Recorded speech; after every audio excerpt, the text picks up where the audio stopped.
What's going on, everybody? Welcome on in the Vikings Now by Chat Sports. My name is Patrick Siepman, and coming up on today's show, my official record prediction for the 2025 Minnesota Vikings. We're diving into this game by game. Can the Vikings replicate that 14-win season? We'll talk about it on today's show. Before you give you guys my record prediction, you guys hop down in the comments section and predict the Vikings record for me. I think there's no doubt this is a tougher schedule compared to last year, and you also got 22-year-old J.J. McCarthy, youngest starting quarterback in the National Football League heading into the season. So you guys drop those record predictions down below. We can start off week 1, Vikings taking on the Chicago Bears in Chicago, Monday Night Football. I cannot wait for this game. I'm going to have a tough time sleeping this week, and especially Sunday night. We're going to watch the full slate of games and be looking towards Monday Night Football against the Bears. And if you guys saw my preview yesterday, obviously I got the Vikes winning this one, starting off the season 1-0. Now, I think both offenses could struggle early on in this game. You got two young quarterbacks going against two smart defensive minds in Dennis Allen and Brian Flores, but I just think the Vikings roster, top to bottom, is significantly better. I like the Vikes offensive line a lot more. I like their defensive line a lot more. I think the weapons, even without Jordan Addison, would still favor the Minnesota Vikings because of Justin Jefferson. So I think the Vikes will win this one 23-13 and starting off the year 1-0. But then they kick it back home against the Atlanta Falcons for another primetime matchup. The primetime Vikings this year, feels great to say that. But Sunday Night Football, home opener against the Falcons. Obviously, the Vikes dismantled this football team last year in U.S. Bank Stadium, and I think it's going to be more of the same this upcoming season. Now, the Falcons do have some injuries to their offensive line, and that's going to be tough for Michael Penix because we saw what Brian Flores did to young quarterbacks this past season. You know, they just have a tough time processing the game. Like Tom Brady's talked about it recently, how they're just saying the processing side of playing quarterback in the NFL has taken a hit over the last couple of years. And when you're going against a defensive coordinator like Brian Flores with injuries on the offensive line, I think the Vikes start off 2-0. Now, a massive game for the Vikings season is actually going to be the Cincinnati Bengals week 3. You know, this is a noon kickoff in U.S. Bank Stadium. You're taking on probably the best offense in the National Football League with Burrow, Chase, and Higgins. But also you're taking on one of the worst defenses in the National Football League. So I'm going to have the Vikings winning this one, moving to 3-0, and I think this game will be the J.J. McCarthy kind of I'm here game, where it's like I'm a legit guy in the NFL, I'm a legit quarterback, because the first 2 weeks against the Bears and Falcons, J.J. can struggle, and I still feel like the Vikings can win both those matchups. But against the Bengals, I think J.J., he's not going to have to go toe-for-toe with Joe Burrow, but he's going to have to put up a lot of points. So I could see the Vikings winning this one, 31-27, around that range. And then week 4, you start our Across the Pond series where we're taking on the Pittsburgh Steelers and Cleveland Browns. But we're starting off with the Pittsburgh Steelers. The Aaron Rodgers storylines are going to be huge that week. Did the Vikings make the right decision with going with J.J. McCarthy?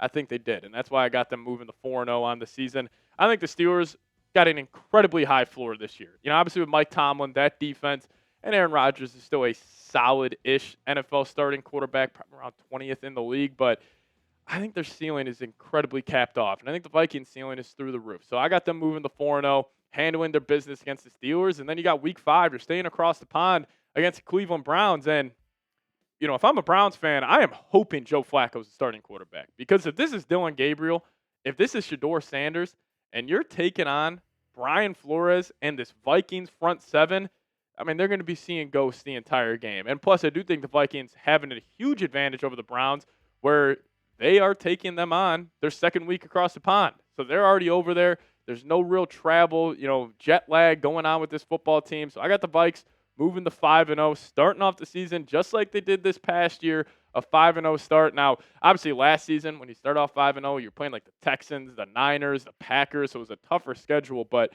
I just think this first 5 games is incredibly gettable, and you're going to need to, because once we dive into the rest of the schedule, it gets a lot harder. There's a lot more better football teams after this bye. But before the bye, first 5 games, maybe I'm drinking too much purple Kool-Aid. Maybe I'm hammered off the purple Kool-Aid, but I got the Vikes starting 5-0. And you guys be honest with me, because I don't think the first loss for the Vikings is during the first 5 weeks, and I can't find it. So you guys help me. Where is the Vikings' first loss?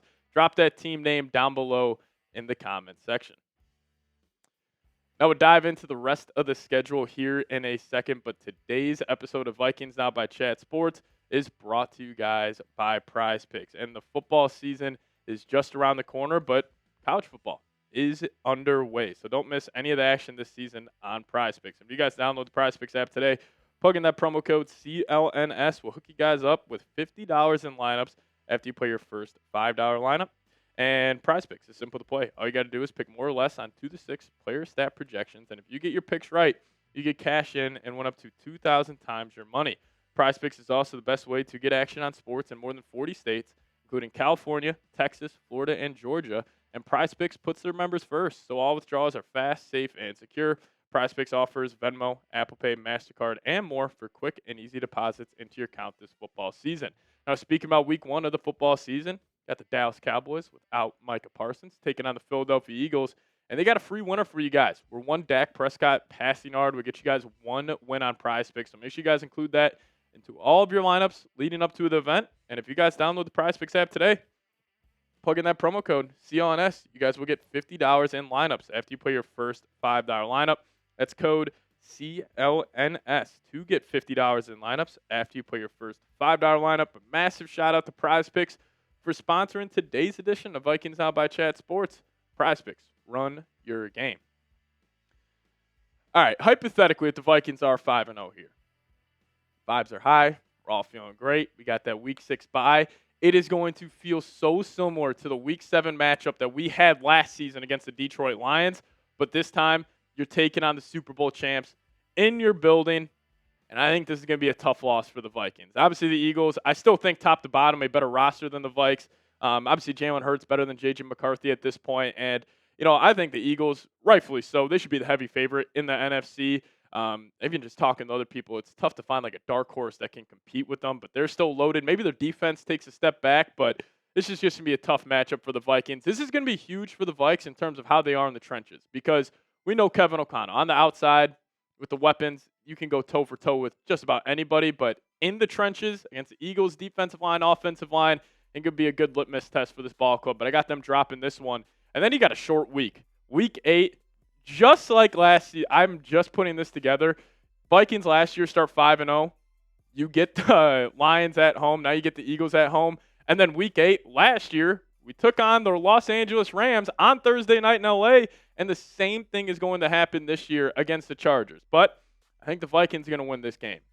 Different than last season. And, obviously the storylines in this one will be, Jim Harbaugh, J.J. McCarthy, the whole storylines of that Michigan team that won the national championship, and it should be a hell of a football game, but I think this is just going to be the Vikings just are a better team top to bottom. Now, if the Chargers had Rashawn Slater, I would feel different about this game, but that's a major, major injury. So I got the Vikings winning this one, moving to 6-1.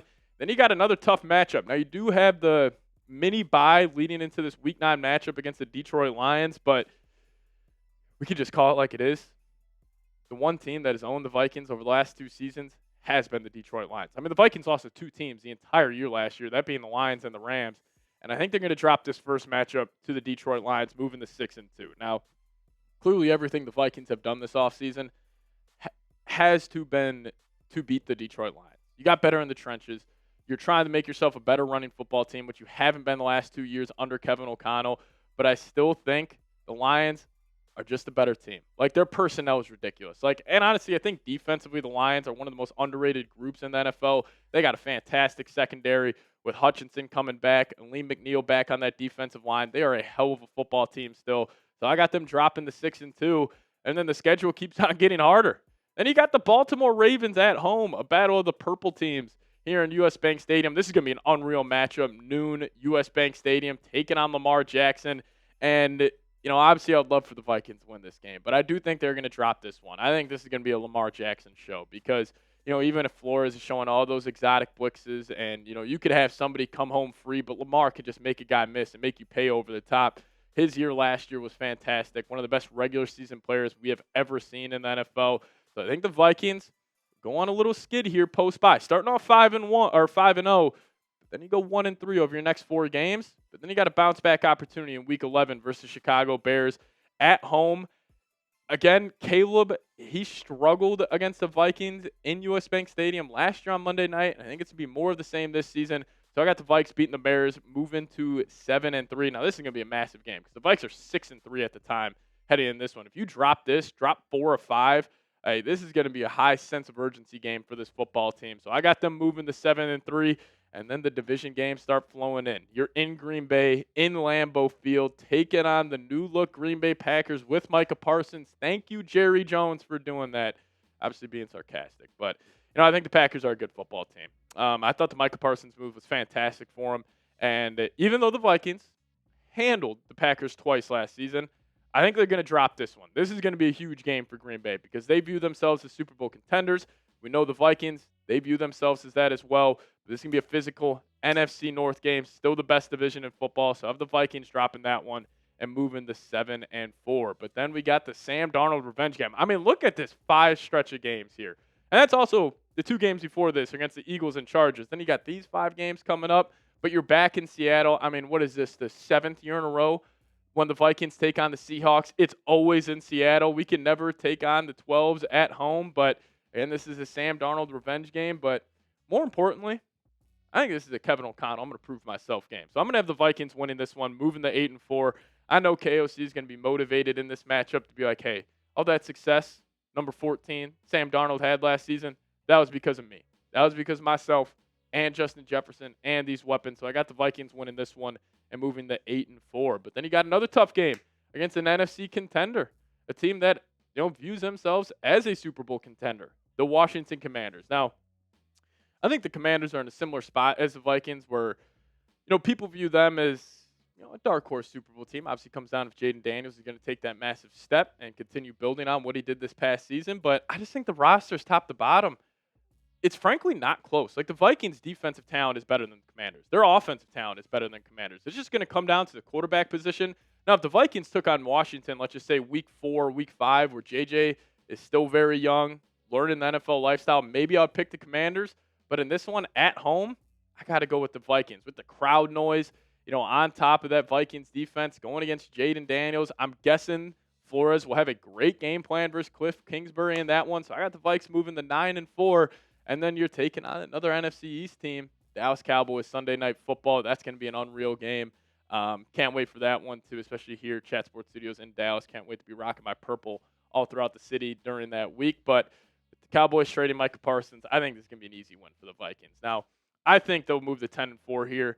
I understand. Cowboys got a lot of weapons offensively, but they won't have a run game. They won't have a defense. And with you taking on the Minnesota Vikings with hopefully an improved run game and one of the best defenses in the league, got the Vikes moving to 10-4 in that game. Now, week 16. This is by far the biggest trap game on the Vikings schedule. Your Sunday night against the Cowboys. Vibes are going to be high. You win that game, you're feeling good about yourself. You're 10-4, rolling into MetLife, taking on the Giants. I actually think the Vikings are going to lose this game. And biggest reason for that being is the next week you take on the Lions at home. You're coming off a win against the Dallas Cowboys. You're on the road back-to-back weeks. And that Giants defensive line is legit. Now, I could see if the Giants do win this game, they're going to probably have to keep this like 17-13. I could see this being a game where JJ really does struggle, especially if that front four for New York is able to get home at a high level. So that's my trap game on the Vikings schedule is against the New York Giants. But then we got the Christmas matchup, 3 o'clock kickoff. Vikings going to be rocking their all whites. I'm assuming the Lions will be rocking their all black because it's going to feel just like Week 18 this past season. But you got Week 17 against the Lions on Christmas, and we got to beat them eventually, right? We got to beat the Lions for the first time in 3 seasons. So I got the Vikes winning this one, moving to 11-5. Now, the last 2 weeks of the season, Lions, Packers, that might be for the NFC North crown. And I could actually see that being the case, where all 3 of those teams heading into Week 17 are right around 9-10 wins. They're all playing each other. I'm sure they're all thinking like, hey, if we go win, beat the Packers, beat the Vikings, beat the Lions, we have a chance to win this division. I think the Vikes, J.J. McCarthy peaking at the end of the season, they should be able to handle their business. But then you got another home game, Week 18 against the Packers. I would not be shocked if we have back-to-back years where Week 18 comes down to the division. Now, I know a lot of teams probably say that when they're looking at their schedule, because they always ended off with division games for Week 18. But the Vikings losing to the Packers early on in the season, I think they'll close it out. And I think they'll beat the Packers, move to 12-5, and lock up the NFC North title. But all in all, this division is a gauntlet. Like, this schedule is a gauntlet. And this football team is very, very good. Like, you win 14 games this past season. It wasn't a fluky 14 wins where, compared to like that 2022 season, Vikings won 13 games. a lot of one-score wins. It was kind of fluky, but with how good this roster is, how good this coaching staff is, if J.J. McCarthy can just play top 15 quarterback play in the NFL, this team should win 12 games. Like, this roster is that good. I am that much of a believer. Honestly, this all stems back to Kevin O'Connell. The more I've been thinking about it the last couple of weeks, KOC is the next best thing in the NFL, and I stand by that. And I think if you had to take a combination of offensive play caller, defensive play caller in the NFC, there's nobody I'm taking over Brian Flores and Kevin O'Connell. Like, this defense should be top 5. This offense should be top 10 yet again this season. It comes down to J.J. McCarthy. There's a lot of pressure on him. But you guys know I'm a believer in the kid. So I think he'll win the NFC North in his first year starting. And if you guys want the Vikes to win the NFC North, let's close it out with this. Give me a skull down below in the comment section. Make it look like US Bank Stadium on game day. Guys, I can't wait. I feel like a little kid trying to fall asleep on Christmas Eve this entire week. So I'm fired up, and I know you guys are as well. And also, if you guys want to hit me up on Twitter, that's the handle right there, @PatSieps. Give me a follow over there. Give you guys a follow right on back. We'll see you guys next time. Let's go Vikes.